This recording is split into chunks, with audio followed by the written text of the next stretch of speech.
जय हिंद साथियों, अंत्योदय एकेडमी में आपका स्वागत है। साथियों, यहाँ पर हम 10 अगस्त के डेली मेंस प्रैक्टिस सीरीज़ के पहले टेस्ट का डिस्कशन लेकर उपस्थित हुए हैं। साथियों, यहाँ पर हम 5 3 मार्कर, 3 फिफ्थ मार्कर और 2 11 मार्कर के आंसर को डिस्कस करेंगे।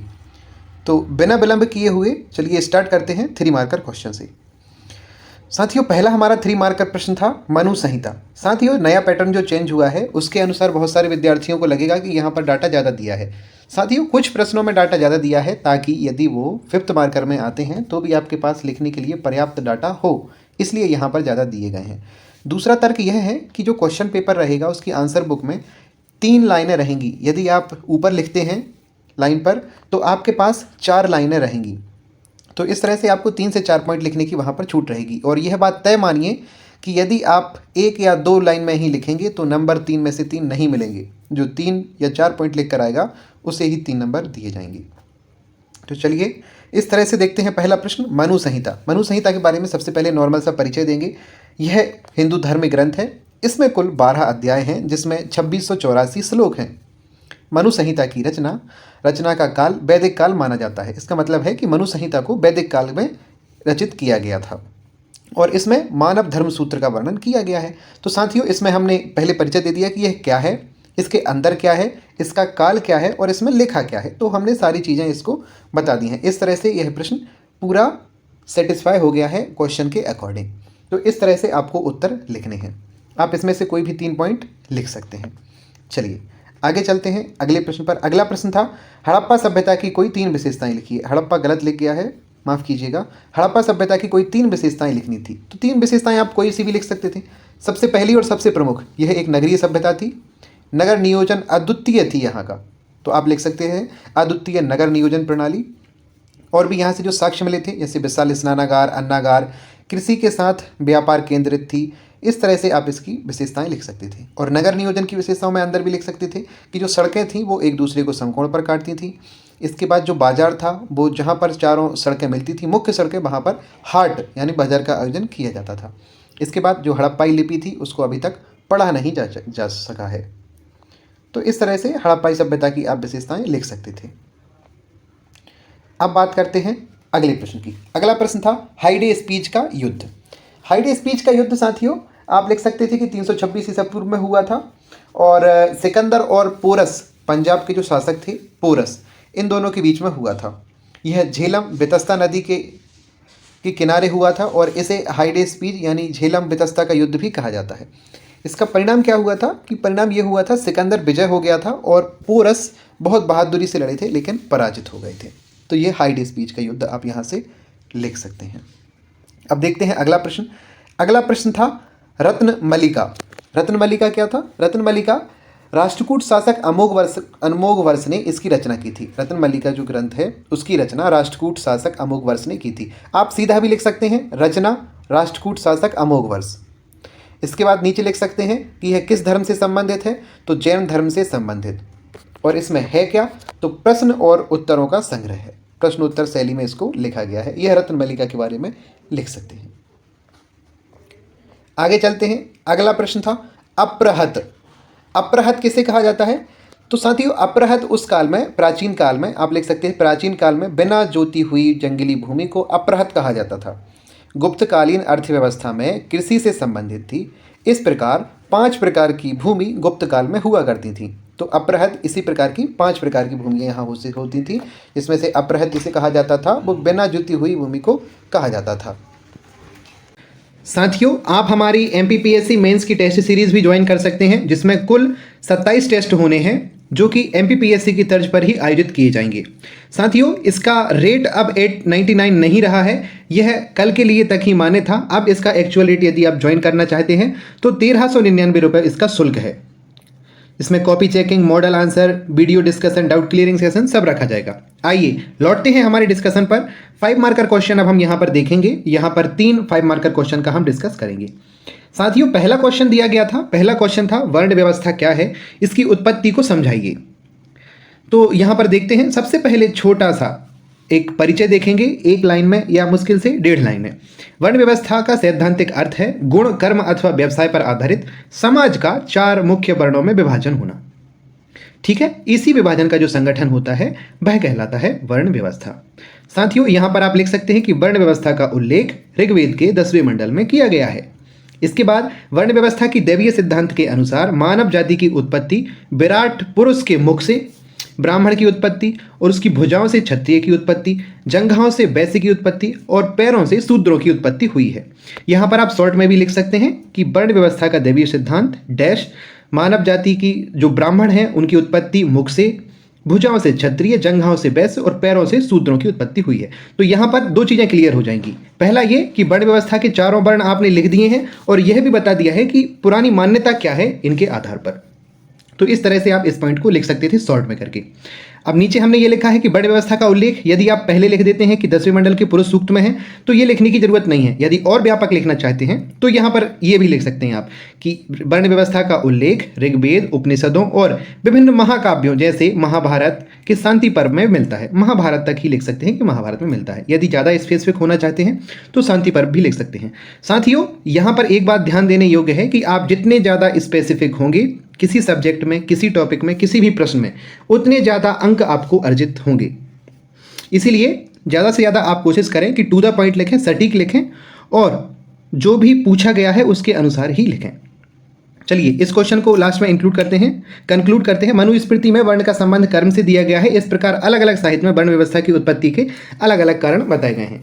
तो यहाँ पर ये हमने क्वेश्चन पूरा कर दिया है कि वर्ण व्यवस्था क्या है और इसकी उत्पत्ति को हमने भी बता दिया है कि उत्पत्ति कहाँ से हुई है, यहाँ से हुई है। साथियों, आप यदि और इसमें लिखना चाहें तो वर्ण व्यवस्था का आप स्वरूप भी बता सकते हैं कि वैदिक काल में कैसा था, उत्तर वैदिक काल में किस तरह के चेंजेस आए और कालांतर में इसकी क्या स्थिति रही। तो ये आप यहाँ पर लिख सकते हैं।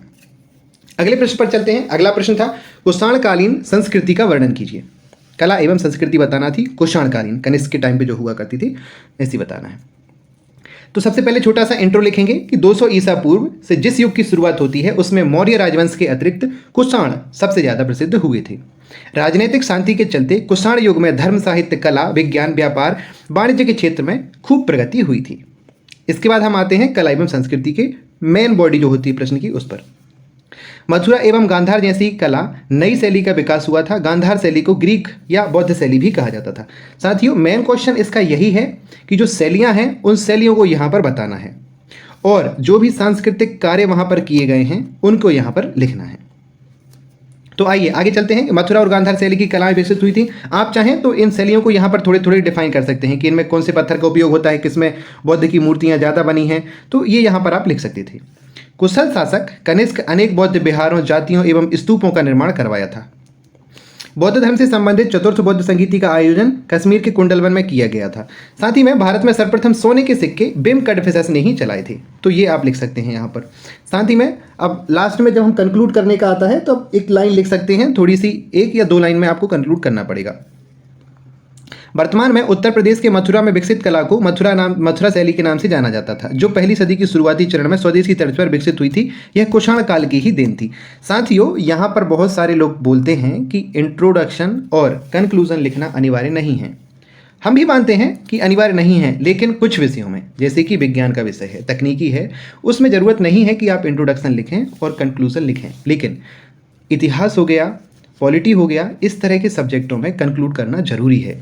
यही दर्शाते हैं कि आप में अधिकारी बनने की क्षमता क्या है और आपकी कितनी क्षमताएं हैं कि आप किसी विषय को कितना ज़्यादा विश्लेषण कर सकते हैं। इंट्रोडक्शन और कंक्लूजन ही बताता है आपकी समझ को। तो चलिए देखते हैं अगले प्रश्न को। अगले प्रश्न में पूछा गया था बौद्ध और जैन धर्म में असमानता के बिंदु बताने थे, असमानताएं बतानी है। तो छोटा सा इंट्रोडक्शन यहाँ पर लिखेंगे। 6वीं शताब्दी ईसा पूर्व में बौद्ध एवं जैन धर्मों का उदय एक महत्वपूर्ण घटना थी जिसका योगदान अविस्मरणीय रहा है और इसके असमानता के बिंदु निम्नलिखित हैं। अब यहाँ पर आप असमानता के बिंदु लिख सकते हैं।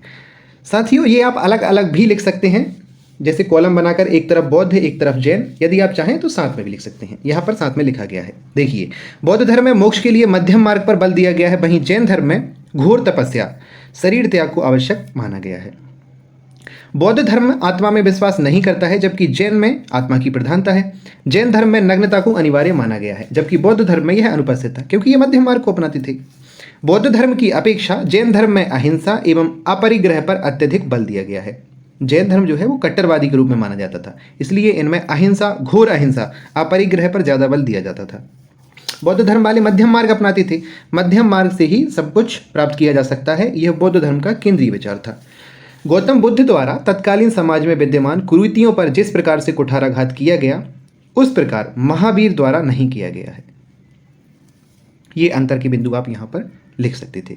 आप चाहें तो पॉइंट में कॉलम बनाकर लिख सकते हैं, उससे आपकी शब्द सीमा और कम हो जाएगी, तो आप वहाँ पर और बिंदु भी देने में सक्षम हो सकेंगे। आइए कंक्लूड करते हैं। इस प्रकार बौद्ध धर्म जैन के सापेक्ष अत्यधिक लचीला तथा सर्वसाधारण के लिए आसानी से अनुकरणीय था। बस इतना सा लिखना था। यह प्रश्न हमारा यहाँ पर पूरा होता है, यह कॉलम।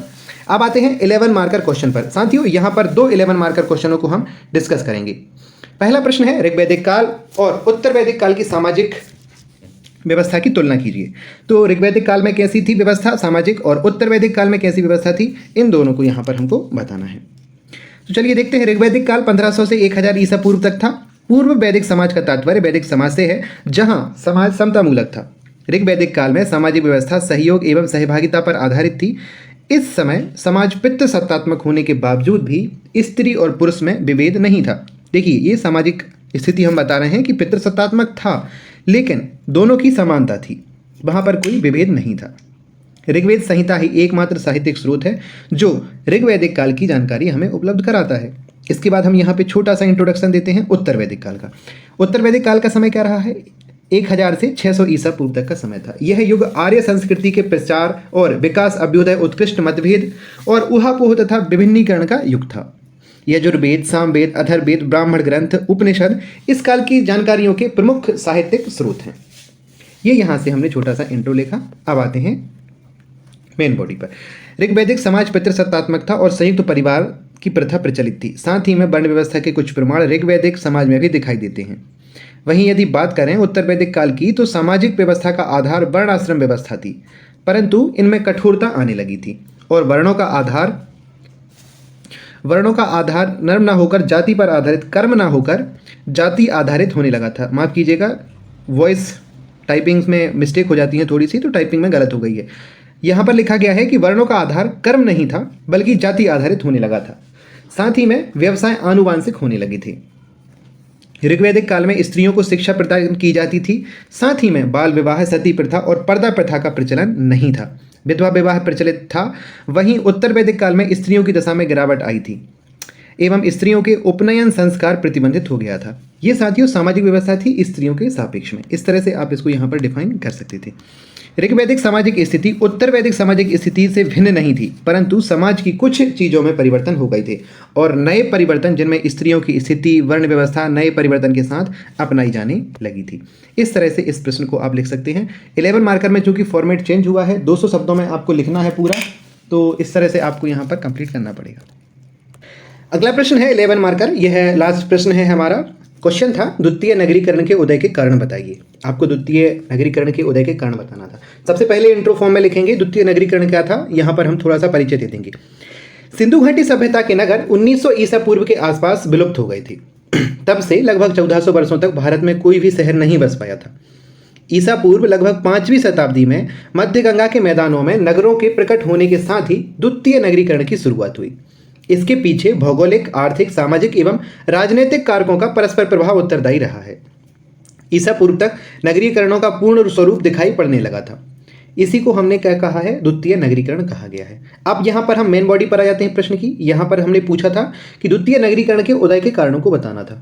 तो द्वितीय नगरीकरण के लिए उत्तरदायी सामाजिक, आर्थिक, राजनीतिक कारक निम्नलिखित हैं। सबसे पहला, लोहे का व्यापक प्रयोग। मध्य गंगा घाटी के जंगलों में कड़ी मिट्टी वाले क्षेत्रों की सफाई, खेती और बस्ती को उपयुक्त बनाने में लोहे का बड़ा लाभ था। तो यह एक काम हो गया, यह एक पॉइंट हो गया कि लोहे का व्यापक प्रयोग हुआ था। भौगोलिक स्थिति, खाद्य उत्पादक अर्थव्यवस्था मध्य गंगा की जड़ और मिट्टी का सबसे पहले फैलती हुई दिखाई दी। इसका अर्थ है कि खाद्य उत्पादक अर्थव्यवस्था मध्य गंगा का जो क्षेत्र था, वहाँ पर खाद्यों की उत्पन्नता का क्षेत्र बहुत ज़्यादा था, क्योंकि वहाँ की जो मृदा थी वो बहुत ज़्यादा उपजाऊ थी। वहाँ पर बहुत ज़्यादा फैली हुई दिखाई देने लगी थी मिट्टी, जो कि जलोढ़ मिट्टी थी। इसके बाद जो व्यापार एवं वाणिज्य के क्षेत्र से जुड़े लोगों का भरण पोषण और नगरीकरण के लिए काफ़ी अहम था, वहाँ की भौगोलिक स्थिति का उपस्थित होना। अगला कारक है राजनीतिक कारक। बड़े राज्यों के उदय से सभा एवं समिति जैसी कव्वाली संस्थाएं अपने कव्वाली के स्वरूप एवं अन्य व्यापारिक कारणों से प्रासंगिक नहीं रह पाई थीं। इनकी जगह परिषद नामक छोटी समिति बन गई थी जिसमें ब्राह्मण सदस्य होते थे। राजनीतिक कारण यही है कि बड़े राज्य बन गए थे तो वहाँ पर सभा एवं समिति जो संस्थाएं थीं वो प्रासंगिक नहीं रही थीं। इसकी जगह पर एक परिषद नामक छोटी सी समिति बन गई थी जिसके सदस्य ब्राह्मण हुआ करते थे, क्योंकि इस समय पर वर्ण व्यवस्था जो है बहुत ज़्यादा जोरों शोरों से थी। तो इसलिए यह राजनीतिक कारण यहाँ पर अहम है। चर्चा करते हैं आर्थिक कारणों की। इस समय अर्थव्यवस्था से करों की नियमित वसूली एवं लंबे समय तक सेना का रखरखाव संभव हुआ था, जिससे बड़े बड़े जनपद राज्य बनकर टिक सकते थे। आर्थिक कारण में यही है कि अर्थव्यवस्था यहाँ पर मजबूत हो गई थी और जो सैनिक थे और जो वहाँ पर सेवाएं ली जाती थी जिन लोगों की, उनको वेतन वगैरह दिया जाने लगा था, करों का नियमित भुगतान होने लगा था, लगान की वसूली होने लगी थी। यह आर्थिक कारण थे द्वितीय नगरीकरण की स्थापना के। अन्य कारणों की बात करते हैं। अन्य कारणों में है शिल्प एवं व्यापार वाणिज्य जैसी गतिविधियों के लिए उचित माहौल का तैयार हो जाना, साथ ही में क्षत्रिय वर्ग की शक्ति में अपार वृद्धि होना, क्योंकि एक क्षत्रिय वर्ग जब सुदृढ़ हो जाता है, जो शासक बनने के लिए काबिल हो जाता है, तो वह अन्य लोगों पर शासन करने लगता है और नगरीकरण वहाँ से तेजी से रैपिड रूप में बढ़ने लगता है। अगला पॉइंट है क्षेत्रीय भावना जागृत होने से नगरों का निर्माण होना। कबीलाई जनजीवन में धीरे धीरे पड़ने वाली दरार, कबीलाई जीवन जो है वो धीरे धीरे विलुप्त होने लगा था। साथ ही में लोहे का प्रयोग जो हम पहले लिख चुके हैं, इसके साथ इसको अपडेट करेंगे इस पॉइंट को। लोहे के प्रयोग से नई कृषि पद्धति और तकनीकों का प्रयोग, यह यहाँ का इसका मुख्य कारण है। इस प्रकार यहाँ से आप इसको लिख सकते थे। इस प्रश्न को फिर अंत में हम कंक्लूड करेंगे एक दो लाइनों में। इस प्रकार 6ठी शताब्दी ईसा पूर्व महत्वपूर्ण परिवर्तनों का काल साबित हुआ और इस दौर में कृषि से व्यापार वाणिज्य सभी स्तरों पर अभूतपूर्व परिवर्तन देखने को मिला। अतः परिवर्तनों की पारस्परिक प्रभाव में ही एक लंबी अवधि के बाद नगरीकरण पुनः संभव बनाया गया। इसी को ही हमने द्वितीय नगरीकरण की संज्ञा दी है। इस तरह से साथियों हमारे पहले पेपर DMP डे फर्स्ट के डिस्कशन कंप्लीट होते हैं। आपको वीडियो कैसा लगा कमेंट में लिखकर जरूर बताएं। यदि अच्छा लगा तो लाइक, कमेंट और शेयर भी आप कर सकते हैं इसे। धन्यवाद। जय हिंद, जय भारत।